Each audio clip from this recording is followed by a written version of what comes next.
In this section, I'll teach you how to flavor different extra virgin olive oils.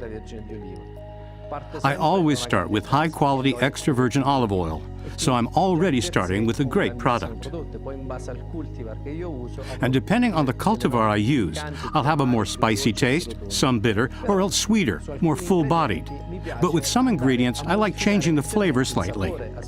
Sometimes I give it a more fresh-tasting feeling by using mint, or perhaps a citrus fruit or berries, all depending on what I'm cooking, whether it's meat, fish, or salads. As long as I don't change the organoleptic characteristics of the high-quality olive oil I'm using and work at low temperatures.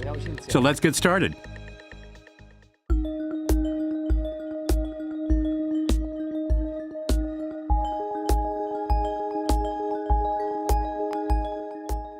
We put the oil in a container, add the lemon rind, cover it, and place it in the fridge for at least 8 hours.